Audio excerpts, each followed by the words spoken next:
প্রমাণ এখানেই আমি দিলাম। আমরা মব জাস্টিস করলে এখানে গাড়ি ভাঙতাম, গাড়িতে আগুন দিতাম। প্রিয় নেতৃবৃন্দ, আজকে যে নতুন বাংলাদেশের যে স্বপ্ন, সেই স্বপ্ন এখানে আমরা শেষ হতে দেব না। আমরা ছাত্ররা আছি, লড়বো, ইনশাল্লাহ আগামী রক্ত দিয়ে এই নতুন বাংলাদেশ গঠন করব।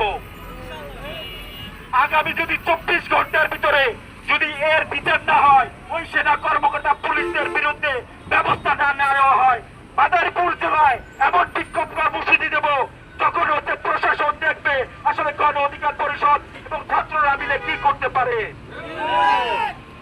আগামীর বাংলাদেশ গঠন করতে হলে এই দূষণ মুক্ত। ইউনূস সরকার কি বলেছে?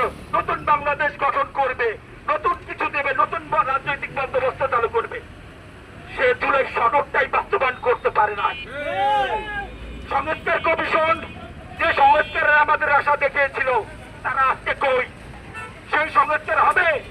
নির্বাচন কমিশন সেই নতুন বন্দোবস্তের ভিত্তিতে যাচ্ছে চাচ্ছে না। তারা চাচ্ছে বিগত এই আইনি ব্যবস্থায় তারা নির্বাচন দেবে। এটা বাংলাদেশের সাধারণ জনতা মেনে নেবে না। আগামীর বাংলাদেশ গঠন করতে হলে যদি না পারে গণভোটের আয়োজন করুক, জনগণ ঠিক করবে তার রাষ্ট্রের মালিক সে কি চায়।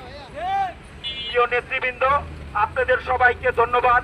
আগামীকালের প্রোগ্রামের ঘোষণা দেবে আমাদের মাদারীপুর জেলা গণ অধিকার পরিষদের সাধারণ সম্পাদক শাহরিয়ার ভাই।